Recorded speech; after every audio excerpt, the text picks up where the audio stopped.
Bismillahir Rahmanir Rahim. Assalamu alaikum wa rahmatullahi wa barakatuh, everyone. Welcome back to the Ilm Feed podcast. I'm your host, Shabbir, and it's great to be back once again, alhamdulillah. And we actually have another interesting discussion. SubhanAllah, already 1 year has come back round. I remember this time last year, we were discussing the Islamic New Year, 1442, and here we are now, literally a few days away from Muharram, 1st of Muharram, the new Islamic year, 1443. So I think it's been another challenging year for a lot of us. We again, many of us had plans this time last year, maybe because of the pandemic or whatever it may be, things did not materialize. But here we are again. And, as Muslims, we are taught to always look forward, inshallah, remain optimistic, plan ahead. And that's pretty much what today's episode is going to be about. Time management, planning, goal setting, even things like energy levels and sleep. We've got so much to speak about, and we've got the perfect person for that, because we have someone who is a certified high performance coach, someone who is actually a teacher of mine, but we'll get to that in a little while. But it's a great pleasure to welcome to the podcast today Ustadh Tushar Imdad. Assalamu alaikum warahmatullah. Wa alaikum salam wa rahmatullahi wa barakatuh. Pleasure to be here. Alhamdulillah. Thank you for joining us, Ustadh. How are you doing? I'm great. Yeah, I'm just really grateful for this opportunity. I was trying to get back in touch with you, and it's just amazing, the timing. And I had actually forgotten that Muharram's coming up. I didn't realize, and when I saw who you had last year, and I thought, wow, it's just this Qadrullah, it's meant to be. Alhamdulillah. No, it's great to have you on, honestly. And I guess we'll start with actually, because we go back quite a bit, actually. I mean, I'm gonna embarrass you, right? So like as far as my calculations go, I mean, it's probably a good 14, 15 years, I reckon. Like literally, like that's I reckon it goes back to my obviously secondary school days, the very beginnings, all the way back in Leicester. So do you want to tell the story, or should I tell the story? Well, I mean, I can remember your hair wasn't quite as slick. I think you had similar glasses. You always had a kind of wispy beard. But I remember you at the front of the class. I remember you're an Arsenal fan, and you're Bengali, so those two kind of helped us connect. And the third thing was that I was the English teacher, right? So you had a passion for English, and I must say that when I found you 10 years later or 15 years later, I nobody was as surprised as I was. And this is like any teacher's greatest pleasure is when they see their student take an interest after graduating in that subject. And to be honest with you, in the Muslim space, it's extremely rare for males, right, to go into English, the art. So when I saw Imam and the poet, I was like, I think I fell off my chair, right? I was so honored, and you, if you could remind me, I think you were inspired in some way in some of those English lessons. Oh yeah, 100%. So pretty much bang on. Everything that you said there. I'm quite surprised you remember I'm an Arsenal fan, actually. So that's quite cool. That's rare as well, right? yeah. It is. But yeah, I think So obviously I studied English with yourself, and that was, like we said, almost like 15 years ago. And actually, so funnily enough, my initial plan was because of English and because I had such an interest in English. I remember, actually, I don't know if you remember, Ustadh, going back to there was this competition, and I wrote like a short story, and I even submitted that story back then. So what actually my initial plan was to study English, to do a degree in it, and to, like yourself, become an English teacher. That was always my plan. So I went to college after obviously I finished secondary and everything else, and I actually was studying English language, English literature. I was even doing journalism as well. Wow. And I was doing that, and if I'm completely honest with you, I think it was in my college days where I sort of fell out of love with English, because I'm more of a person that obviously likes to explore creative writing, and I still had a love for that. But when I was studying English, I thought, I don't think I can actually teach it. And then that's when I kind of did a U-turn, and then I started studying, did my Alimiyya and all of that. But I never kind of moved away from English. Like it was always there, the creative writing, the poetry and things. So no, a huge credit to yourself, Ustad. Thank you for, really happy. It's amazing, alhamdulillah, to go back all those years. So I guess the first lesson we can learn here on this episode is, teachers do make a big difference, alhamdulillah. So that's good. Yeah. It makes those challenging days worth it. 100%. So yeah, that's a bit about me, but we're going to come to yourself, Ustad, because obviously for you, I think, the way that I kind of did a bit of a U-turn and moved away, I think you kind of have had a bit of a journey yourself. So I take it you're not exactly still in that educational field, still teaching full time. What are you up to these days? Yeah, I mean, I was trying to tally my hours and wondering if I got to the 10,000 hour mark. And if you count teaching, then maybe I have, right? So I've been teaching, tutoring or teaching since my uni days, right? Which is 20 years ago. And when you met me, so this was 2008, 2009. So in that time, I was full time teaching. I pivoted to teaching in Islamic schools and getting into management in those positions. But I was always tutoring on the side. And this is a common theme you'll find with a lot of entrepreneurs, is that they'll start off, they'll do a lot of work in the Muslim space, but sometimes, unfortunately, income might not be very feasible for you to kind of support a family, etc. Yeah. And so my tutoring business grew and grew, and I enjoyed that entrepreneurial side of that. I enjoyed the freedom of having my own clients and having students who actually want to learn. Right? You were like, you're one of maybe 5%, 10% who were like really solid learners. But anyway, so I got more into tutoring, and when I left, actually, you'll probably remember, it was around 2008, end of 2008. I set up two businesses back then. One was I called it back then TML, Time Management Leicester. I had no idea about marketing. I just thought Google Time Management Leicester, right? And then I did Shakespeare Tuition, right? So they were my two businesses. I ended up focusing more on the tuition side, and the time management thing I just kept up on the side. I'd been invited on interviews on Productive Muslim. I taught some classes for Sunny Path back then. So I still taught, did workshops, still had coaching inquiries, but it's not something I focused on. And that carried on right up until I went on a venture to Kuwait, taught overseas. And when I came back, I decided to go full-time into entrepreneurship. And I went to a mentor and I said, look, I could either go full into the kind of online teaching, book clubs, English academies and things like that, or I could pivot into time management. And that teacher, and I thank Allah for his inspiration. That he said that he felt, because I had a passion for like getting kids off computer games, off into reading, right? And then on the other side, I had my passion to help adults and help them master their time and personal development. And he said, well, he felt like getting kids off devices, and he said he felt that was a bit of a lost cause.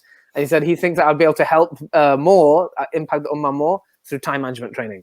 And so that was the initial inspiration. I invested in my own coaching first, and then I launched kind of Islamic time management, principles of Islamic time management. And alhamdulillah, I've not looked back since. And it's gone so well, I actually had to outsource and delegate to my wife and others, my tutoring agency, and my English academy had to kind of pause and stop. And I'm more or less full time in coaching and training and teaching in Islamic time management. Wow, mashallah, that's amazing to hear. So yeah, it's a very interesting journey. You're obviously in between. You've been traveling and doing your own qualifications and looking elsewhere and impacting the ummah in different ways, which I think that is quite amazing, actually. That something like time management, we don't really think of it as an area in and of itself. It's kind of like, it's always at the back of our minds, like, it's something that I think about. And I think, usually when it comes around to every new year, that's the only time when people think about it, right? It's like, I need to figure out what I'm doing this year. I need to have some goals. And then 1 or 2 months later, it all disappears. So let's start with that. I mean, mashallah, you've been doing it for a long time now. And if you were to just give a piece of advice to someone who's looking now at the Islamic New Year, nothing wrong with us, planning ahead and trying to set some goals, resolutions, whatever you want to call them. What would your top pieces of advice be to someone now thinking to themselves, you know what, I need to sort myself out this year. What can I do? Sure. Well, I'll start with the rule of three. So I like to kind of come prepared. So I've got like kind of, like three kind of main tips here. So it's easy to remember. So the first one, and I'd like to give advice which is a bit unconventional or something which is memorable, so your listeners can go away and really remember this. So this first advice I'm going to give, this is something which sometimes you have to go on whole courses before, they kind of build it up, and then this is what they say at the end. So I'm going to just tell it you straight because it's quite, and this is something which like, if you really want to know how to plan and how to goal set, sometimes looking in the business world, you'll get the right ideas because they test everything and they only will implement that which really works. And okay, they do it for profits, but it's efficient. So one of the interesting things is if you look at the Fortune 500 companies, Fortune 100 companies, they don't actually plan for a year. They will have a general annual goal, but what they're more focused on is quarterly goals.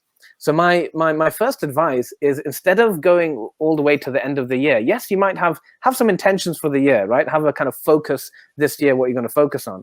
But what's more important than that, even if you didn't do that, is to be really dialed into the quarter or even 2 months, right? And so, for example, in these last 3 months, between Ramadan and Eid al-Adha, that's actually a really good time to plan because you've got a holiday, Eid al-Fitr, and then you've got Dhul Hijjah coming up, and then, you're going to take a bit of time off. So it makes sense that you have, especially for work, you have an intense period of goals then, and then you've got like a little holiday. So if you can plan it in a way where you think about sprints, right, rather than like a long slog, plan your kind of year and look at your year, because we all have different, if you're a teacher, for example, and one of the nice things about teaching, which I've never been able to shake off, is the holiday season, right? So I'm used to having 13 weeks off. I always used to, feel sorry for my colleagues who are just, only 4 weeks. And so I'm an entrepreneur now. Well, I've got freedom now, so I might as well keep to 13 weeks, right? So if you've got like a schedule like that, there's certain times of the year which are very busy. Look ahead and think, okay, I've got 3 months until, this big audit, right, or whatever. And so that makes sense that you have 3 months goals until then, right? Most of us, for example, August is summer holiday time. So your first quarter might be September to kind of end of November, right? And then, December things wind down and stuff like that, right? So so quarterly or, seasonal goal setting is my first tip. And that is actually that is a huge thing. If you do that, what you'll find is that instead of having these goals, like the problem of setting these annual goals, which you never ever achieve because it's just too far in the distance, and something like COVID happens, right? And that's the beauty of setting these quarterly goals. It's not so far ahead that things can change in your life and you end up not doing it. So it's not unrealistic, but at the same time, it's not so short term that you're not thinking about the big picture. It's just a really good period. So that's my first tip is quarterly goal setting, or seasonal, or even 2 months at a time, depending on the year. My second, I guess, by the way, just sorry to interject. I guess with the way that the year is, and obviously as we know, like Allah has blessed certain times over others. So when you actually look at it like that, every 2-3 months, there is actually always something that comes up. Yes. You have after Muharram, you've got it comes into Rabiul Awwal a few months later, and then you've got the Rajab and Sha'ban and Ramadan. So it's quite interesting. If you plan like that, you're actually always going to find those pockets or windows of opportunity, you could say. So that's quite an interesting one. Thank you. So, that's my first tip. The second tip is to look at the different areas of your life, to kind of review the areas of your life. So I teach something called it's my bespoke Vista Time Mastery System, and in there we look at 5 major areas of your life, right? So we look at you look at your deen first. So it's Allah first, time management. So the quality of your deen. We look at the quality of your health. We look at the quality of your relationships, which include family. We look at the quality of your work, right? So as a profession. And then finally, and this is something which people often miss, finances, right? Because it's different. Someone could be a great professional, and someone could actually be, or a businessman, and earn lots of money, but they might be really bad with their money. They might not have any assets. They might not have any savings. They might not, right? They might not have investments, etc. Right? So that's why we have finance as one of the areas. So you look at your big 5 areas of your life, and you decide to kind of focus on one or two of them, right? So having that kind of focus on a different, and because the stereotype is that, and I've trained in the non-Muslim space, and they tend to be, especially in productivity, they are extremely focused on career, money, right? And even the Christian coaches I've had, right? And in fact, one of my programs I went on, I actually intended to use it for Deen, right? I thought I'd be clever and use it for the Deen. And I ended up just, halving my hours and doubling my income and, all that. And I said to my coach, I said, look, I mean, this is great, but it wasn't quite what I intended, right? I was wanting to, work on my tahajjud and all these other things. And he said to me, he says, look, you have to have the right tool for the right purpose. And he says, you're not going to create a cathedral if you've just got I can't remember the example I gave you. You're not going to create a cathedral if you've got fine art equipment and the thing. You basically have to have the right tools, and that's why one of the reasons I created became a leader in Islamic time management, what I call Islamic time management, and decided to create courses for Muslims so that it can be purpose driven. But having said that, the key is focus. Where attention goes, energy flows, as Tony Robbins says. And so our problem is we tend to always focus when it comes to being professional and productive with our work. And what I do when I help with my clients, what I'm passionate about is applying. I did a post recently. I said, are you professional in your Deen? Right? And I got a bit of kickback, and people are like, what do you mean by being professional in the Deen? I'm only professional, I'm professional because I get paid a salary. And I'm like, well, no, it's not about just the money. When you think professional, think of ihsan, think of excellence, right? And so if we apply that same level of professionalism to our Deen, I think our outcomes and the way we pray our salah, the way we organize our time becomes very different. And so in our goal setting, it might be a season in your life where you actually have to take a step back and think, well, you know what? Actually, my marriage needs work on, right? If I don't, and many people leave it till it's too late, right? They're distant. I've had many clients say we're just like lodgers in the same home. That's not acceptable, come on, right? And when you look at studies, when people and studies have been done, where a nurse did a book where she interviewed all the people, she had hundreds of people who have passed away in her care, and she always asked them, what was your greatest regret?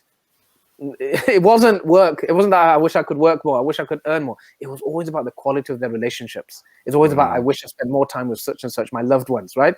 So it's worth kind of thinking, okay, so for me personally right now, I've got, you've not met him yet. I've got a lovely spirited son called Murad. He's 5 years old. Mashallah. And, he's a son of 2 teachers. And so he's, people say, oh, mashallah, he's so clever. He's at this, mashallah. I'm like, yeah, but there's a challenge with that, right? So mashallah, you can imagine, people who grow up to be leaders and things like that. Imagine what they're like with their kids, right? The things which might seem like other he's playing up, he's being naughty. Actually, they're the same qualities which will help him succeed later. But it is a challenge as a parent. So I've had to kind of make that my main focus, because I've realized that if I don't, upskill as a father, right? What the kind of stereotypical like, oh, listen, or I'll give you a thappar, that doesn't work anymore, right? And it doesn't work with spirited children. So I personally have my current quarterly goal is with parenting, right? It's not work, right? And my work and my business, to be honest with you, has kind of suffered a bit in the last few months, but that's okay, because I've chosen that, right?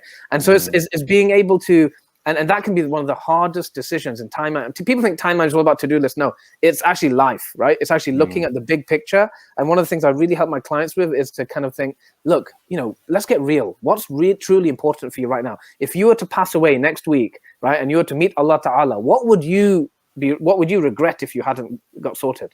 And that's what you need to focus on. So the second tip is looking at your different life areas and really getting real and making that difficult decision of which area should I be focusing on. Because you can't, here's the thing, you can't focus on all of them. It just means that you're going to make millimeter progress on all of them. But when you have that power of focus, then it means that you can make, tremendous progress.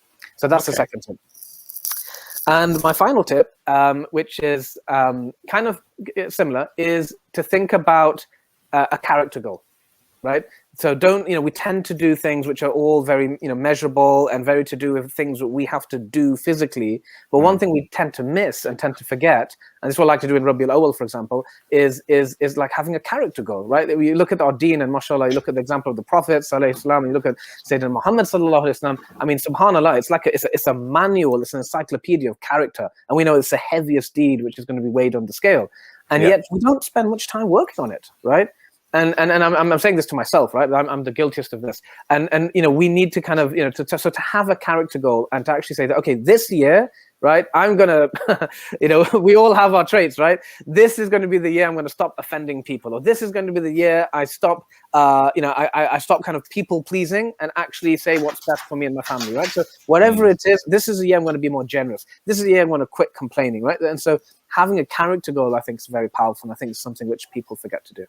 Interesting. Okay, so these are areas that, like you said, it's easy when you think about time management to just think about the physical, or just think about work or career. But what you're focusing on are other areas which obviously as Muslims are important, like character or family and things like that. So I think that's actually really interesting. I think it's a really cool way of looking at it.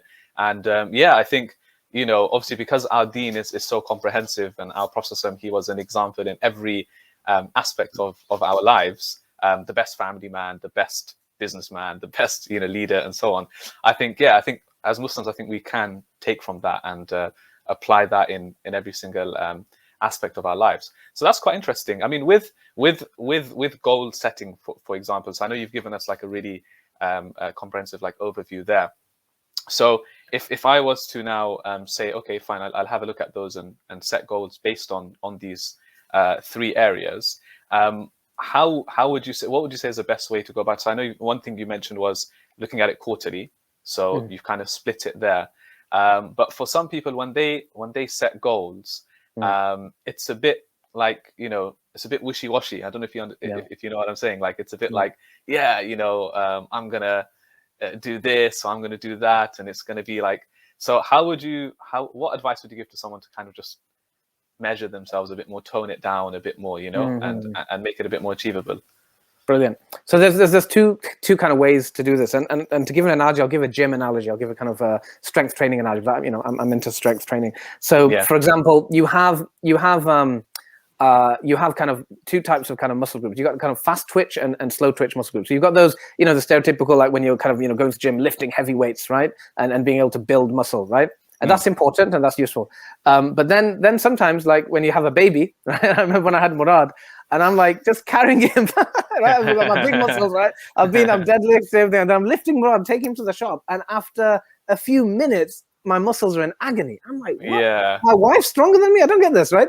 And so they're the slow twitch muscles, right? So you have muscles for endurance, which so you can last for a long time, and they need a different type of training compared to those which is like a short burst, right? Another good example is look at Olympics are going on. You look at the sprinters, big, muscly, strong, quick burst, compared to the marathon runners who look very skinny, but they're able to go on for a longer, right? Mo Farah, right?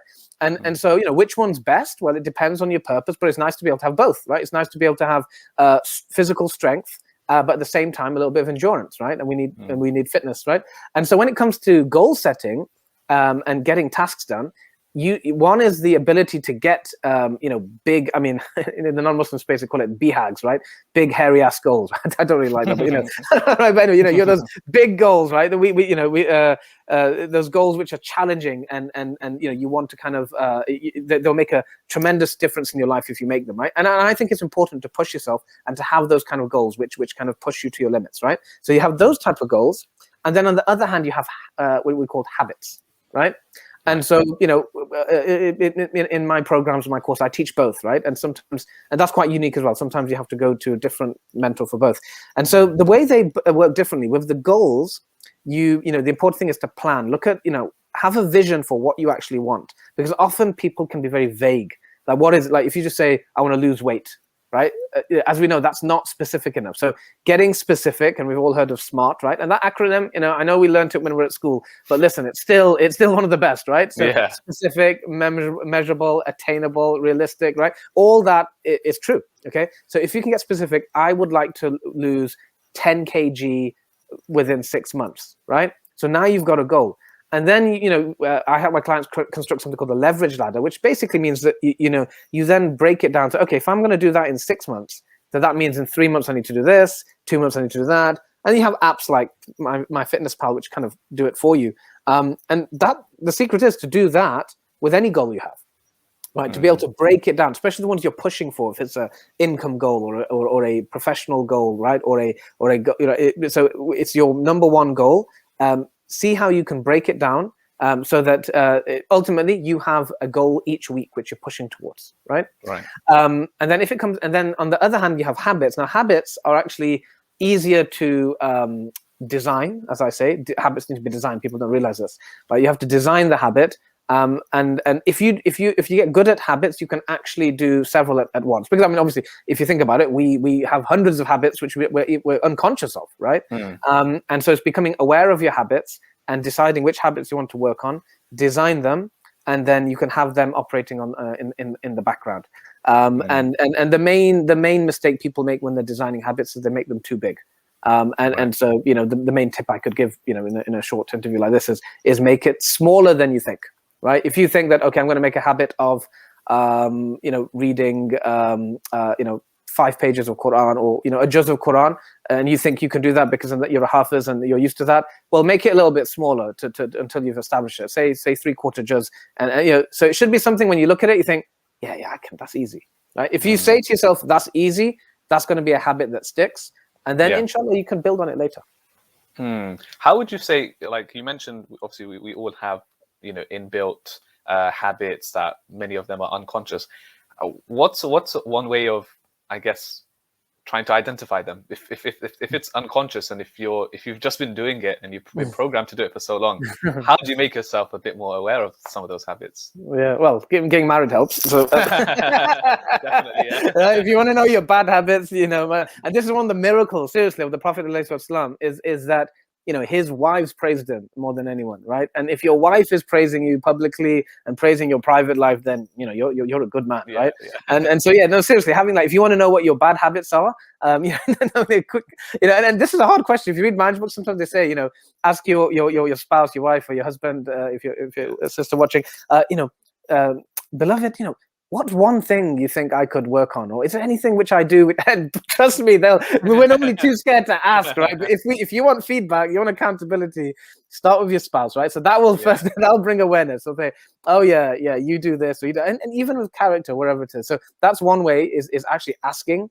If you're a business person, or you run an organization like yourselves, is asking your audience, right? And so getting feedback is one step of getting that awareness. Secondly, when you're whenever you have that focus, remember when I told you that where attention goes, energy flows. So for example, if you're saying that like one of my coaches, Brendan Brashard, he often says, make 2021 the year of your best health ever. Make that decision today, right? So if you're that type of person, you decided, say this year, you have decided, that's it. This year, I had a heart attack last year. I've just contracted diabetes. My waistline is just, the middle-age spread has just gone crazy. Whatever it is, right? And you've decided that this is your year of health. So non-Muslims will say that what happens is when you start becoming really set on your goals, the universe conspires to help you. I'm sure you heard that phrase, right? And there's a kind of truth, there's a sunnah of Allah in this, is that when you really get determined and focused on a particular goal, right? It's a bit like, say for example, you're looking, you want to buy a red car or something, right? And you're driving, suddenly you see red cars everywhere, don't you, right? Yeah, so and true. So that's the way the brain works, right? So the brain at one level is like a machine. You put a goal in it and you're truly focused on it, it will start looking for that everywhere, right? And so if your goal is health, right, and you're really working on it, you will start becoming aware of like, okay, well, if I want to get healthy, well, you know what, I'm just not eating enough vegetables, or I'm snacking too much. Because so can you see that will bring awareness. So when you set goals, that will automatically bring awareness of the negatives, right? Secondly, is kind of getting in a community and getting mentorship. I mean, I'm a big advocate of getting mentorship, getting coaching. I don't just coach. I get coached myself, right? I've spent tens of thousands of pounds in the last few years in my own coaching, right? Right now, I'm working with a parenting coach. Before that, I was working with a high performance coach. I'm always getting coached myself. And so when you get a coach, one of their skill sets is to see your blind spots, right? So many people's lives I've changed, and just I do this kind of 60-minute free call with people who I think are qualified to work with me, and often in that one call, we get life-changing discussion, right? Because I'll often call them out on things which nobody else will, right? Because, you know, your spouse doesn't want to, because we don't like to nag with each other. In fact, I mean, if there's one person who can't be my client, it's my wife, right? Because it just doesn't work, right? This is why driving instructors exist, right? And so yeah, with family members, right, they're not going to really be good. Your friends tend to tell you what you need, and they just support you and counsel you. So for someone to call you out and to kind of ask those kind of questions, this is what coaches do. So having that kind of level of accountability in the area of your life you want to improve. If it's deen, for example, you know, alhamdulillah, have had time to be a talib al-ilm and to go out and study Arabic, and you know, I'll never forget, like, you know, one of my my teachers, Ustadh Shabbir, I think he's similar age to you, younger than me. I saw him as a younger brother, but he went out and studied for 5, 6, 7 years, and you know, he's now my teacher, right? And I remember when, for example, Tajweed is a good example. I heard that he became really good in Tajweed and he got all these ijazas. When I heard him, you know, if you got untrained ear, I'm like, he doesn't sound so exciting. I mean, he doesn't sound better than Sudais and Shurim. I mean, so I actually kind of, and I'm the type of guy that, you know, if I have a theory, I won't just keep it in. I'll talk to the person and ask. So I asked him, I said, you know, Ustad, you know, no offense, but I mean, you sound quite, you know, normal. And he says, okay, just do your ta'wuz. And oh my God, he cut me apart. Like, just within the next minutes, he's like, this is wrong and that's wrong and this different and another. And I'm like, okay. And that's the power of mentorship, that unless you've been through that process, you know, you don't even know what you don't know.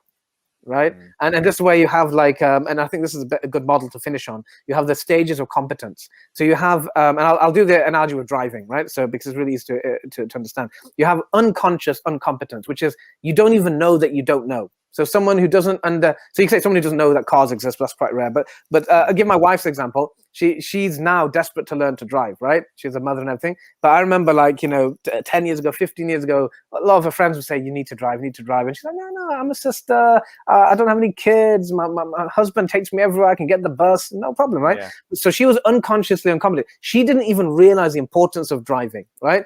10 years on now she'll tell every sister she meets, every single sister, like, no, learn to drive now. Trust me, when you get kids, when you get busy, right, it's so useful, right? When your husband's working somewhere and you need to go somewhere, right?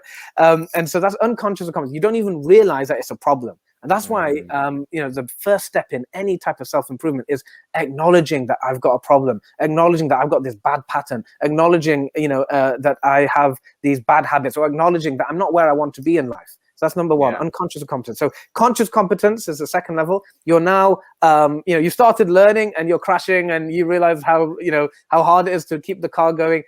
So you realize, but you're incompetent, right? You know that you can't drive. Third level is conscious competence, right? So you now have passed your test, right? So you've gone through, you've practiced, and you're able to drive, but you have to really think about it, right? You have to think of just like your driving test, you have to be really careful, every turn, every single maneuver. And that's the third level. And then unconscious competence, which means that you're so good, you don't even need to think about it. And in other words, it's become habitual. Success or excellence in that field has become habitual. So I hope that. Right. Yeah, no, that's really helpful. Especially, I think the point about mentorship is so important. I don't think it's really emphasized enough. And obviously in Islam, we have the tradition of having a teacher, which essentially a teacher should tick those boxes of also being a spiritual guide and, you know, a mentor. And that's always how we were taught, you know, the teacher inside the classroom. Yeah, fair enough. There's obviously, you know, there's certain rules in place. But outside of that, the teacher should always be the go-to person where you can go back to them and ask them questions and seek their guidance. And I remember one of my teachers actually gave an amazing quote. He said that, look, even Musa alayhi salam, he had Khidr to go to. And even our Prophet Muhammad sallallahu had Jibreel alayhi salam to go to. And these are the best of people. They had someone to check them, you know, and to rectify them. And everybody needs it. So I think that was something that really hit me hard. And I thought, you know what, just like you're saying, you need coaching, you need mentors, you need someone to point things out. And I think my teachers definitely over the years, they have had no, like you said, you know, they've had no issues with, you know, pulling me up on certain things, right? You know, I might share something on social media and they're like, you know what, no, I don't think you should have shared that. I disagree with you. I think you're not at the stage where you can discuss this. Delete it. And you know, no one else would have told me that. My friends would have been like, yeah, it's okay, you can get away with it, right? My teacher's like, no, delete it. I'm like, oh. So do you see, it was like a shock to the system, and I was like, okay, I got to delete it now. And it's a small thing, but I think We need people like that in our life, yeah. And sometimes, let's face it. I mean, alhamdulillah. I mean, this is one of the things. Like parents are there for that, right? But the thing is, one of the things we have to accept is like, the modern world is really complex. One of the things I like to say is that common sense is uncommon, right? So and honestly, and the greatest example, I think there's two, is in health and parenting, right? So for example, let's look at food. We can all appreciate this. Our parents, especially our grandparents, they didn't need to be taught about how to find good food and get a balanced diet and make sure it's organic chicken. And chicken would, I still remember the chicken in Bangladesh. I remember them slaughtering literally, I remember running after my uncle, running after the chicken, slaughtering it. We're cooking it. We're eating that chicken later, right? And it's all from the locally sourced, right? And then fruit, you just literally pick it from the trees and eat that, right? Yeah. They weren't taught it themselves because it was just part of the ecosystem, right?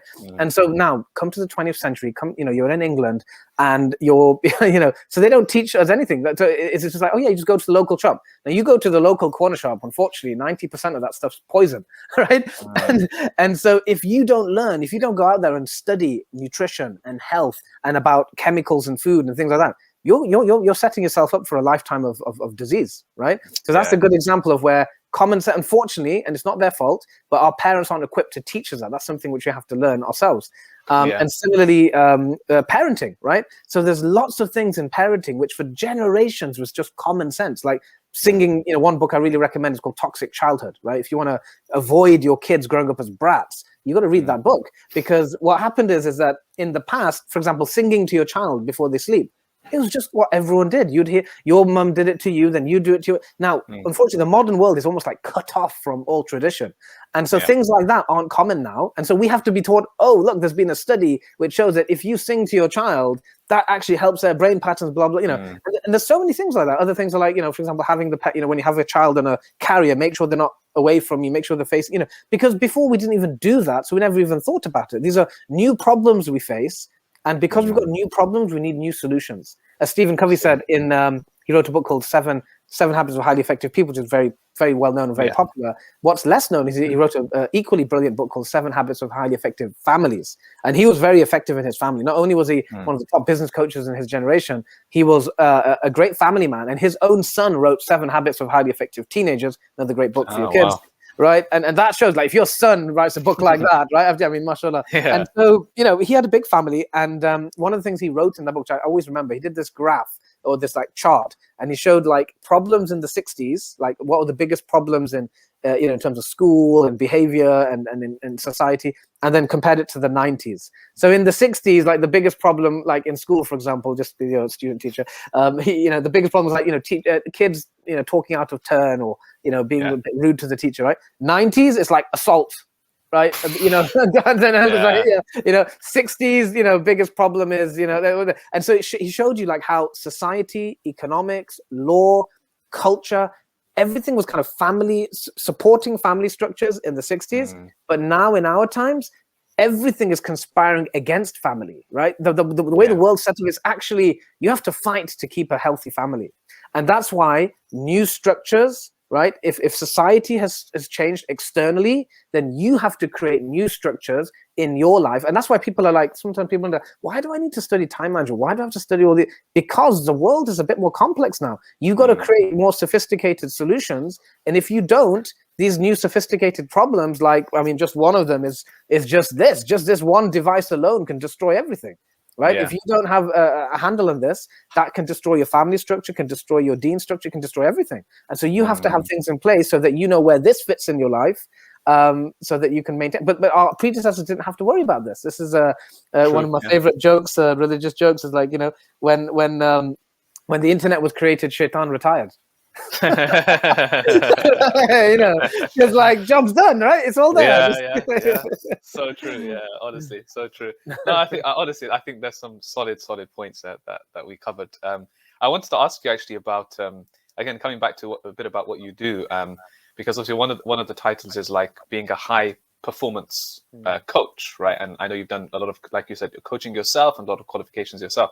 So as a Muslim, okay, we can talk about generally what can we understand from high performance itself, and then also I want you to touch on, as a Muslim, what does that mean to us? So yeah, what have you found over the years? It's a great question. So when I qualified under Brendan Burchard, he has about 1,000 elite coaches, and he's the highest paid high performance coach in the world. And his clients include people like Oprah Winfrey and big celebrities and stuff. Yeah. And so he only has 1,000 coaches, and out of that, there's a handful who are practicing Muslims, right? Like literally, there's a few Muslims, not many practice, but there's a few, right? Alhamdulillah, I'm one of them. And they gave us a training which we could deliver to the world, which was called I think it's something like the 6 secrets to high performance, right? So I adapted that and called it, it's the 6 secrets of the world's most successful people, right? So I adapted that and called it the 7 secrets of the world's most successful Muslims, right? And you can guess what the 7th ingredient was, right? So because obviously they're not going to put Deen in that equation, right?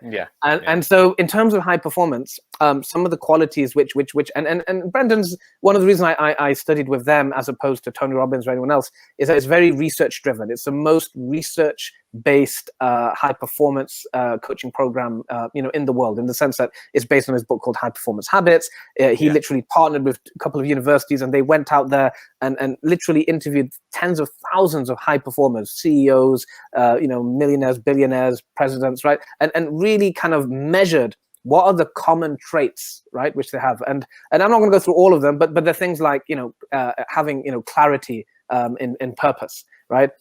Things like having energy, right? Again, and one of the reasons, by the way, and just to answer your question straight away, one of the things I see in the Muslim community, and one of the reasons I'm so passionate in working with them, is I see a lot of imbalance, right? So I'm in some masterminds where I actually regularly meet or work with or get trained by millionaire businessmen, right?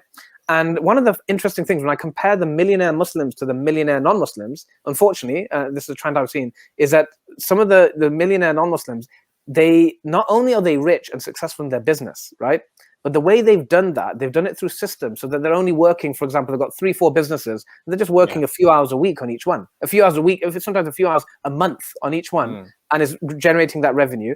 But they're also really healthy and fit and buff and going to the gym and eating well. They've got, great marriages. They're really working on their relationships. So happy families and happy kids, right? In other words, they've got a balance, right? All round. Whereas what I'm seeing with the Muslims is that, yes, we do have millionaires amongst us, alhamdulillah. But unfortunately, it's quite often where you see that they did it at the expense of their families, or they did it at the expense of their deen. And so for me, the definition of a high-performing Muslim is someone who has excellence in deen and dunya. Right, and obviously we use those categories just for the sake of labeling. Obviously, our deen is for dunya. Deen for dunya is dunya for deen is deen, right? Is akhirah based, right? As Imam al-Ghazali mentioned, right, that then what is the dunya? It's everything between the sky and the earth, which is done for other than the sake of Allah, right?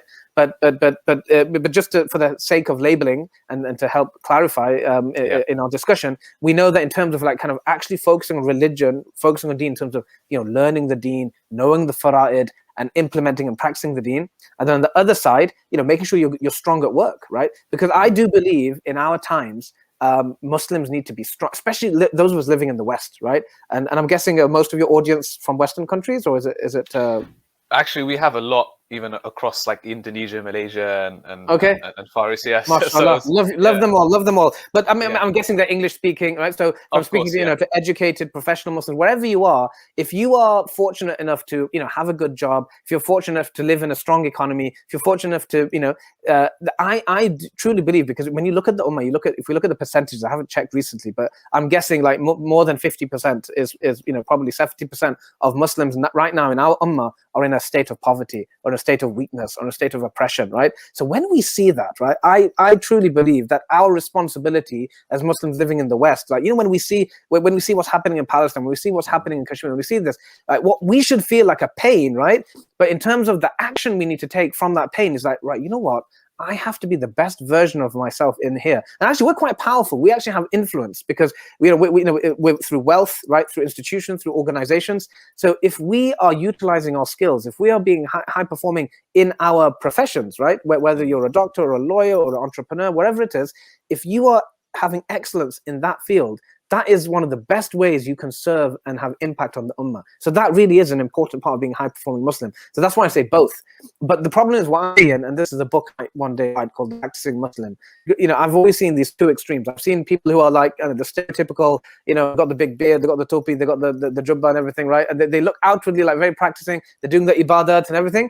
But then you look at the other areas of their life, that doing benefit fraud, they're just leech on the state, and they're or they've got terrible relationships, or they're a monster at home, right? And then on the other side, you've got the Muslim who's really successful, really nice, and really friendly, doing loads of khidmah, but he's not even praying his fard, right? So so the high performing Muslim does both, and we can do both, and it is possible to do both, and we should do both, and that's what I'm passionate about. And most of the people who come to me, I would say 70-80% of the people I work with, alhamdulillah, I think Muslims are doing a lot better professionally. And you look at LinkedIn and you look at, mashallah, the number of impressive profiles, alhamdulillah, it's really, and I think football is a good place to look at it. You look at the Premier League and the rise of Muslim players, and lately with all these Muslim women athletes and things. So alhamdulillah, Muslims are leveling up in the professional arena.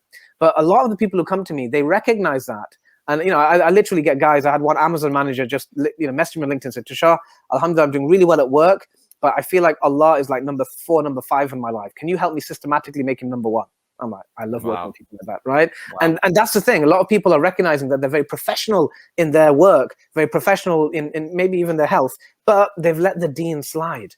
And I found that people like me and you, we're very fortunate that in our late teens, well, maybe not late teens, in our 20s, and I feel this is a critical thing. If in your 20s you spent a good amount of time, and I say the 20s because what we learned in our teenage years, even if you went to madrasa, let's be honest, right? The quality of the curriculum, the education, the standards weren't brilliant then. It's getting better, right?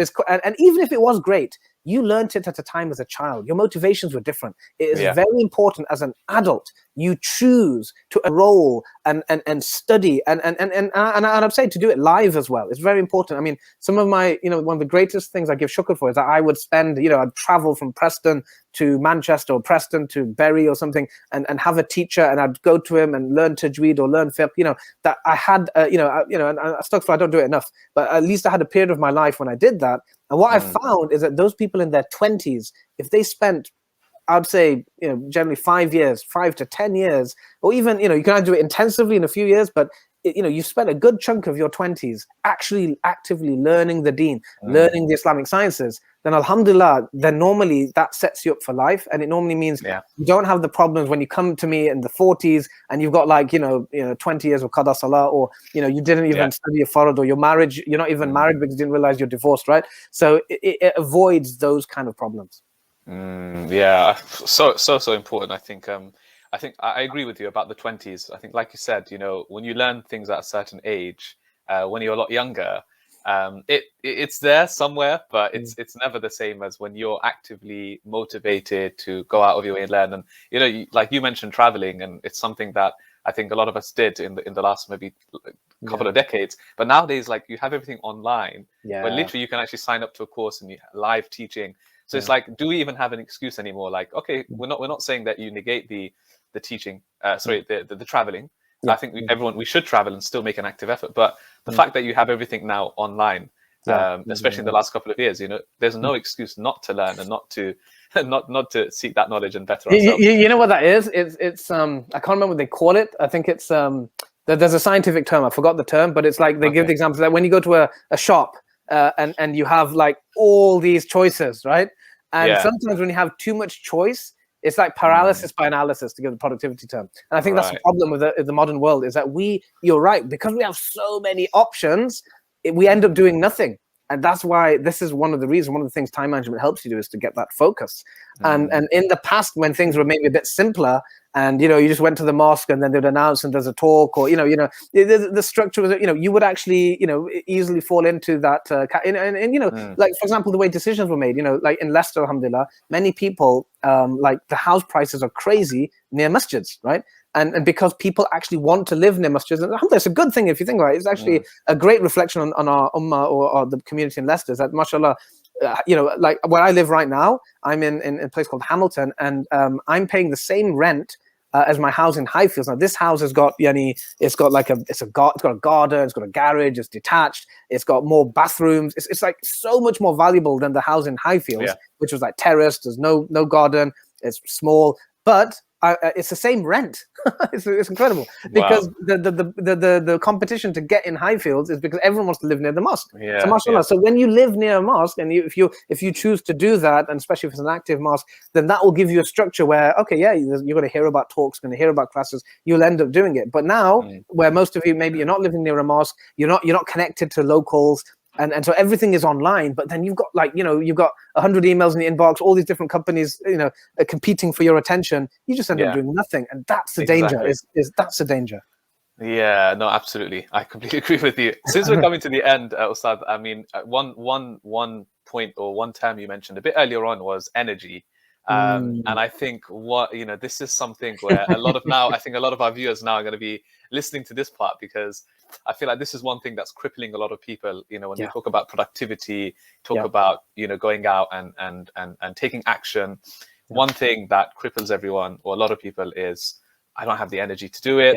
I'm working, I'm struggling to even wake up for Fajr, let alone tahajjud, waking up early in the morning. By the time I'm back from work, that's it. My day is done. So I think sleep is a huge aspect. Obviously, we know that Allah blessed us with sleep. It's literally mentioned in the Quran.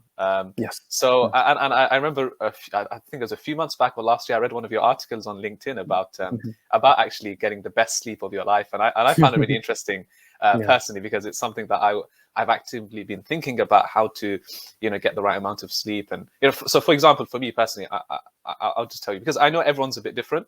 I know I've read a lot of research on this, like, this many hours is the best amount of sleep. And someone else says, no, it's this many hours. And you've got these millionaires that are like waking up at like 3, 4 a.m. And you've got others that are like waking up at like 7, 8. So, I read all of this and I thought to myself, you know what? I just feel like it's one of those things where we're all different. We all have different bodies and so on. Obviously, there's a balance in this. And I'm not saying that you sleep for 10, 12 hours and have a lie-in every single day. But at the same time, am I cut out for sleeping, 5, 6 hours and waking up at 3, 4 a.m.? Personally, I'm not that guy. But I'm a huge believer in, I do need my 7, 8 hours solid amount of sleep. And I do believe that if I sleep at the right time consistently, I can wake up at the right time as well and get enough hours in the day. So I wanted to bring you in on this, and again, just share some tips for everyone on sleep. Definitely. It's a great topic. So it's a massive topic. It's really important. And, it's such an important topic because particularly in if you're living in Western countries, because of the time zones, right? So in the UK, we have actually very real challenges. Like, for example, summertime's just ended now, right? So many of us, for example, we had this option, and many of my clients and people I work with, they choose to do this. And I myself, I'll be honest with you, I chose to do it because of my circumstance. My wife broke her foot 5 weeks ago. Alhamdulillah, she's healing. Wow. And so that's put a lot of strain. It means like our kid's not asleep until like 9, 10, right? So what are you going to do? You're going to just kind of unwind for 1 hour and go to sleep? It's not realistic, right? Our needs, we needed, so it made sense for us to pray Fajr. So we had that option, right? And so, in the UK, you have this option where, you can stay up until 1 o'clock, 1:30, whatever it is, and then pray Fajr, then sleep, right? But then that's ended, by the way, right? So that's now ended literally August.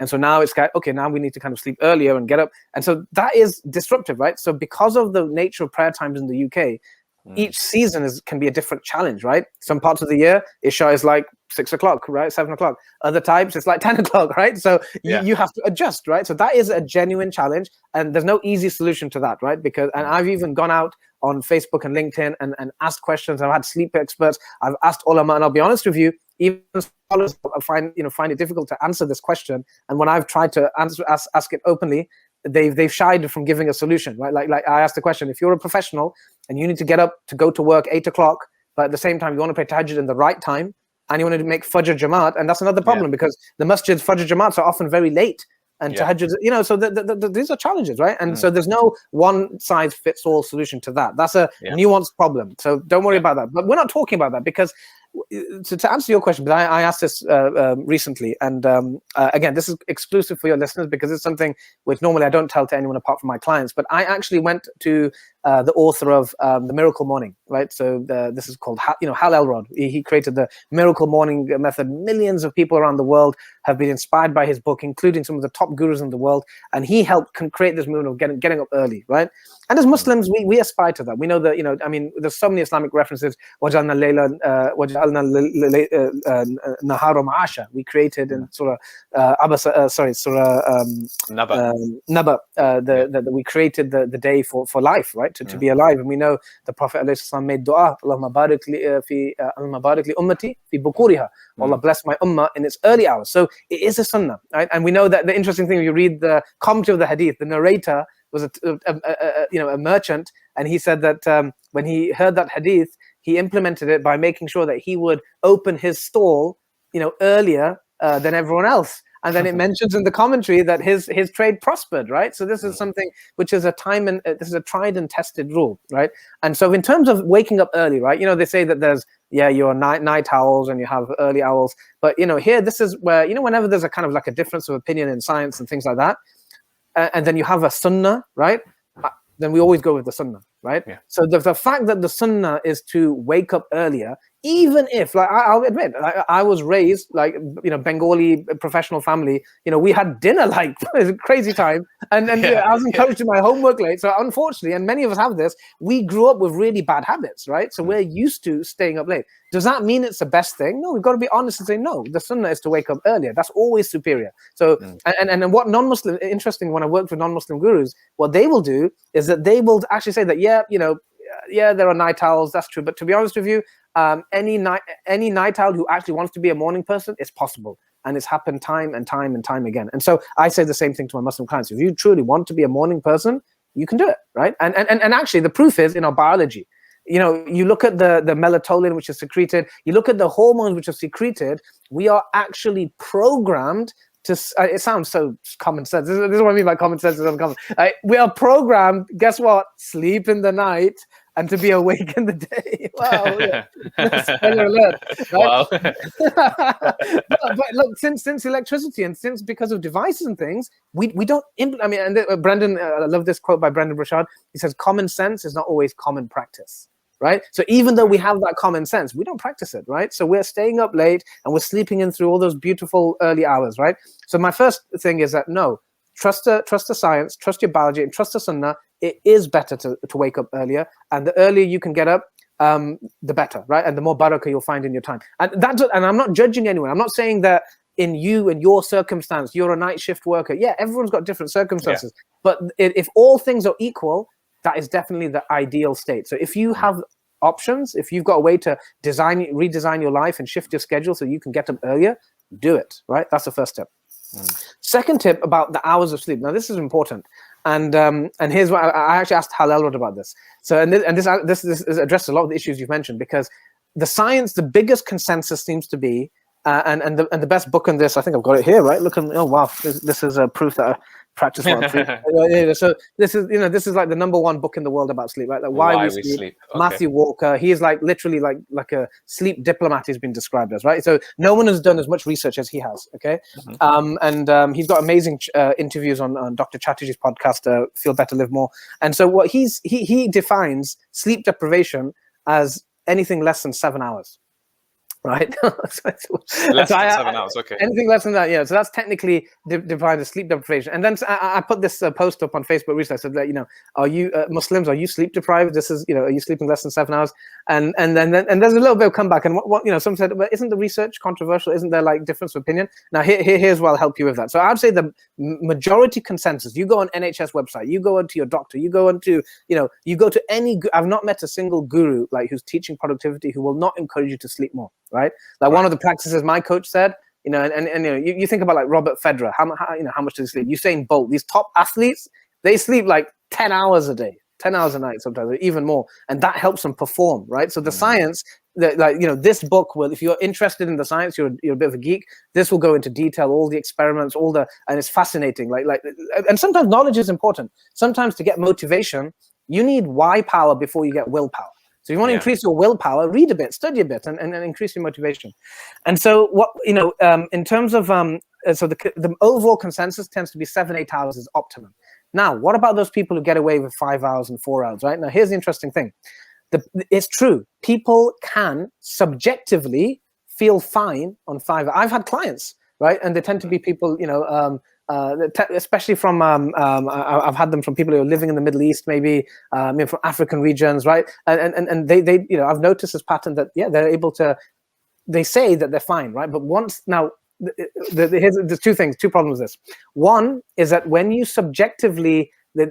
someone subjectively might feel like they're fine, right? But once they're tested objectively, their performance goes down, right? So and it's actually proven that we overestimate how good we feel after a point. It's almost like a culture, like, I got away with, I just need 4 hours sleep, I'm so tough, right? And this is something we justify to ourselves, but we don't even know what it feels like. We're so sleep deprived, the body adapts. So the body adapts to our sleep deprivation. We don't even know. A good analogy is someone who's got back pain, right? Lower back pain. I used to have lower back pain, and I worked like crazy to fix it, right? And then I've met other people who have lower back pain. They're always in pain, and they basically kind of gave up. And so they got to a stage where they're like, it's always there, but I don't feel it anymore, right? But does that mean that's optimal? No, right? No. They're just living with the pain, and it's numbed. The pain has numbed, and so people who are sleep deprived, the pain is numbed, and they don't even realize that the performance is down. And so one of the tips is like, just try it for the next few weeks. Try to sleep 1 hour more and see how you feel, right? If you want to subjective realize, right? So that's the one thing. The second thing is that these people who have slept, sleeping 4 hours a day or 5 hours a day, there's no evidence that it's actually safe for them in the long term. Right. So it's a big risk. So you might be fine now, but you might be ending up, this could be causing illness in the future, because the effects of sleep deprivation are very slow. They creep up on you, right? Yeah. And so then I asked Hal Elrod about, now this is a great story to kind of end this discussion on sleep. I asked Hal Elrod because he was famous. He said exactly what you said. He actually had an affirmation sheet, which I used to keep by me, and I used to read every night, and he used to kind of pump you up and say that, all these famous people, Margaret Thatcher, all these people, they lived, so many successful people have lived on 4 hours, 5 hours of sleep. And then you kind of program your brain. You kind of tell your brain that, I'm going to get up really fresh or stuff. So he had this whole method. And it works, right? A lot of people did that. I myself experimented with it. And you end up getting up early and you feel great and it's fine. But guess what happened? Hal Elrod got cancer, right? It's amazing. The guy, the leader of this movement, the one who's telling everyone to sleep early and you don't need that many hours, he got cancer. And guess what he attributed it to? Lack of sleep. Really? And so he's changed his tune now. And I warned him that unfortunately he's not changed his materials. I told him, I said, look, you're saying this now, but you better change your materials, because anyone who buys your stuff, they're not going to know. And so hopefully he'll listen to me. But anyway, I asked him, so what is the right amount of sleep? And what his answer, I think, is a nice nuanced answer. And I think it gives you I don't think anyone can argue with this. He said, go to sleep. Like, imagine this is a normal day. And he says, go to sleep and then wake up without an alarm clock, right? And measure how many hours you sleep, and do that for a few days, obviously, to kind of to take into account changes in your schedule. Do that consistently. That's how many hours you need to sleep for your body, right? Right. I mean, there might be a problem if you've been sleep deprived for a long time, but that's a pretty nice test, right? To see that how much do you really currently need to kind of be optimum. When do you wake up optimally? If you've got no kids in the house, you're just going to sleep, and then you just wake up naturally. So that's a pretty good test. But I would caution your listeners is to err on the side of caution and aim for 7 hours. And even Imam Ghazali in Bidayat al-Hidayah, when he talks about all the, my local Sheikh Zakir of Leicester, he actually said to me, Imam Ghazali actually mentions and recommends 8 hours sleep, right? Even the great scholars, there's nothing wrong if you make that intention that this is ibadat, that I'm doing this to give me the energy to perform all my functions. Sleep is an act of worship. So that's definitely my advice. Aim for 7. And then if you really want to test it, do that test and just see how long you sleep and how many hours it takes before you naturally wake up without an alarm clock. And then you're good to go. Interesting. It definitely makes me feel a lot better about myself with me doing the 7-8 hours regularly. But like you said, it's something that I had to test out and try, and it's something that you learn a lot about yourself when, like we've been mentioning throughout today's episode, is when you're consciously doing things and trying new things, experimenting, you actually learn a lot about yourself. But obviously a lot of us, we sleep however, right? We go to sleep whenever, like you said, the phone and electricity, television, Netflix, watching things until late. There's literally, I know people that literally fall asleep with the phone in their hand on Yeah, TikTok, on the couch, scrolling, literally just fall Allah. asleep like that. And can you Yeah. imagine, like, one thing I always advise, even just my own students, is like, the things that you are, consuming, that's obviously going to have an impact. So if you're trying to wake up for Fajr, but the last thing you were doing before you went to sleep was literally watching funny videos on TikTok, it's not exactly the right, mindset to have to wake up for Fajr. And then you're going to be like, Absolutely. oh, but I couldn't wake up, Yeah, that's because you slept at 1 a.m. Yeah. and Fajr was at 4. Yeah. And there's no way you could, in 3 hours, get yourself up and motivated again. So I feel like a lot of it, like you said, I like the quote about the common sense being uncommon practice. So I feel like that is something so simple. Waking up for Fajr, a lot of us are like, oh, I can't do it. Yeah, but if you slept on time every day and stuck to that, then most likely you probably would be able to wake up, for I just have to say something about that point about, what you mentioned about sleeping on TikTok. I think I just have to mention this, is that we know that we will be raised on the Day of Judgment in the state that we die. And we know from Hadith that sleep is a type of death. So imagine, would you want to be resurrected every time we sleep? Why do we say, Allahumma bismika amutu wa ahya? Why do we say that? Right? We should be conscious that, Ya Allah, in your name I live and I die. Right? Why are we saying that? Because in case we die, right, we're at least we're ending on dhikr, right? So ending, when I have something called a Mubarak evening routine and Mubarak morning routine, but essential to both is the sunnah du'as, right? And so we want to be sleeping in a state of dhikr, even if it means just, turning things off and doing a du'a and making a du'a. And look, if you want a gold tip, just ask Allah, make du'a, Ya Allah, but do it from the heart. Beg him, Ya Allah, help me to wake up for Fajr. Help me to wake up, right? And sleep on that state. But imagine if you're, falling asleep, watching something, and you sleep in that state, and you wake up, you're resurrected.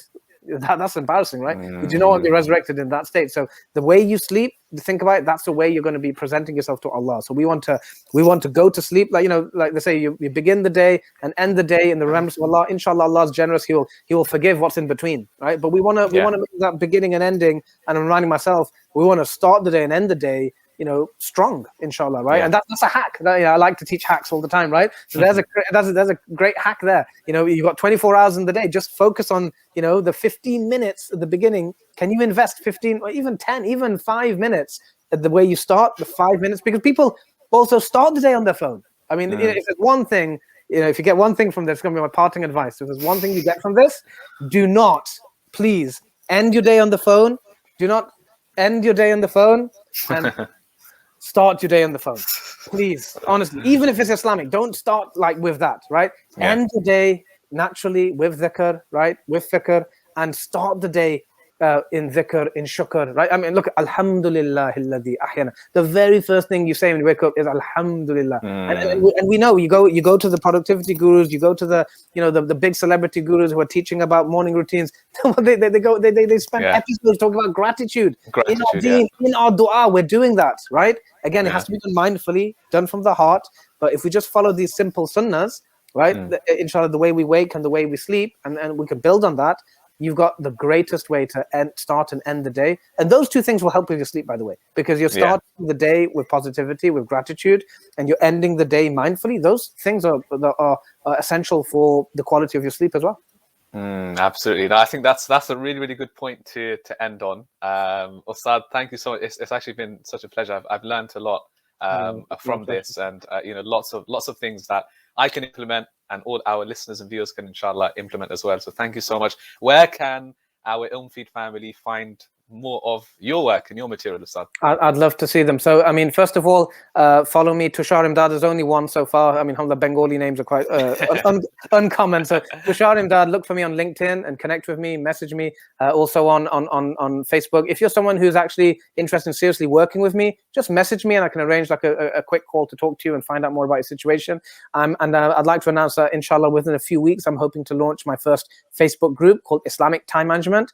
And so I'm looking for ambitious, professional Muslims who are passionate about success in deen and dunya and managing their time. So if that describes you, please join my group. I'm going to be delivering loads of great content and tips and tricks and something called Tushar's time hacks every week. So it's going to be something unique, inshallah, and really, really beneficial. So I'd love to see everyone, including yourself, Shabbir, on that group, inshallah. And that'll be a chance to interact with all of you, inshallah. Inshallah. Amazing stuff. Thank you so much, Jazakallah khair, once again for your time. And to our viewers and listeners, thank you for your time and for joining us for another episode. Hope you enjoyed, benefited as always, inshallah. Be sure to check out Ustadh Tushar's work and subscribe to our channel for more upcoming episodes, inshallah. From myself, Shabbir, and from the rest of us, inshallah. We'll see you next time. Take care. Assalamu alaikum wa rahmatullahi wa barakatuh.